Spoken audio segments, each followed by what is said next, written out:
Hi friends, வணக்கம் and welcome back to my channel. ஜிலேபியோட கலரை பார்த்த உடனே எல்லாருக்குமே சாப்பிட்ணுன்னு தான் தோணும்.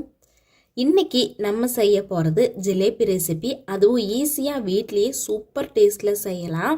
சுகர் பேஷண்ட்டாக இருந்தீங்கன்னா சுகருக்கு பதிலாக எல்லா இடத்துலையும் வெல்லம் சேர்த்து செஞ்சுக்கோங்க. செய்யறதுக்காக ஒரு அகலமான பாத்திரம் எடுத்துக்கலாம்.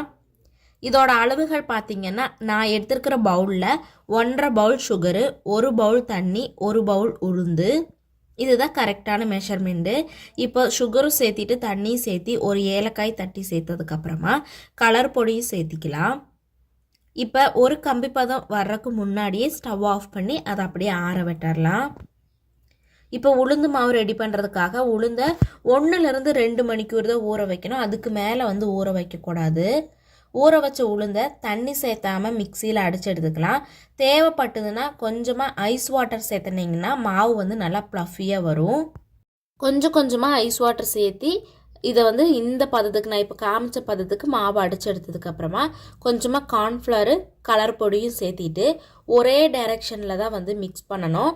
நம்ம மாறி மாறி மிக்ஸ் பண்ணணும்னா மாவு நல்லா ப்ளஃபியாக வராது, ஜிலேபி உப்பியும் வராது. அதனால் ஒரே டைரெக்ஷனில் மாவை நல்லா மிக்ஸ் பண்ணி எடுத்துக்கலாம். 10 to 15 மினிட்ஸ் நம்ம கையில் நல்லா மிக்ஸ் பண்ணால் தான் மாவு இது மாதிரி நமக்கு கிடைக்கும். அதுக்கப்புறமா நம்ம வீட்டில் வாங்குகிற பால் கவரு, அதுக்கப்புறம் ஸ்நாக்ஸ் எல்லாம் வாங்கும்போது அந்த பேக்கரியில் கிடைக்கிற ஒயிட் கலர் கவரு, அதுக்கப்புறமா பைப்பிங் பேக், எது வேணாலும் நம்ம எடுத்துக்கலாம். அதை ஒரு டம்ளரில் வச்சுட்டு இது மாதிரி நல்லா மடித்து விட்டதுக்கப்புறமா நம்ம அடித்து வச்சுருக்கிற மாவையும் சேர்த்திக்கலாம். மாவை நல்லா ஃபில் பண்ணின உடனேயே கவரை எடுத்துட்டு நல்லா ஒரு கோன் ஷேப் மாதிரி இப்போ நான் காமிக்கிற மாதிரி ஆக்கினதுக்கப்புறமா ஒரு கார்னரில் கட் பண்ணி விட்டுடலாம். கட் பண்ணினதுக்கப்புறமா இது மாதிரி மாவு வர ஸ்டார்ட் ஆயிரும். இப்போ நம்ம ஜிலேபி சுற்றுறதுக்கு ஸ்டார்ட் பண்ணிடலாம். எண்ணெய் நல்லா சூடாக இருக்கணும். அப்படியே நம்ம சுற்றும் போது சிம்மில் வச்சதுக்கப்புறமா இப்போ ஜிலேபிகளை நான் சுற்றுற மாதிரியே உங்களுக்கு எந்த ஷேப்பில் வருதோ அது மாதிரி நம்ம சுற்றி எடுத்துக்கலாம். ஃபஸ்ட்டு சுற்றுறீங்க அப்படின்னா பிளேட்லேயே ஏதாவது ஒன்றில் சுற்றி பார்த்துட்டு அதுக்கப்புறமா சுற்றினீங்கன்னா கரெக்டாக வந்துடும். நானுமே இதை சுற்றுறது ஃபஸ்ட் டைம் தான், பட் சூப்பராகவே வந்துருந்துச்சு. ஃபஸ்ட்டு இப்படி இருக்கும், அதுக்கப்புறமா செய்கிறது எல்லாமே கரெக்டாக வந்துடும்.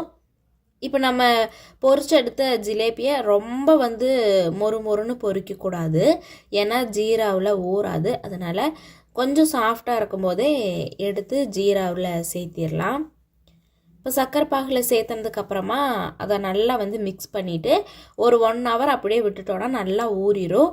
அதுக்கப்புறமா வீட்டில் இருக்கிறவங்களுக்கு எடுத்து கொடுத்து பாருங்கள். கண்டிப்பாக இன்னைக்கு கடையில் ஜிலேபி வாங்கவே மாட்டீங்க. ட்ரை பண்ணிவிட்டு எப்படி இருந்ததுன்னு கமெண்ட் பண்ணுங்கள். வீடியோ பிடிச்சிருந்ததுன்னா லைக் அண்ட் சப்ஸ்கிரைப் பண்ணிக்கோங்க.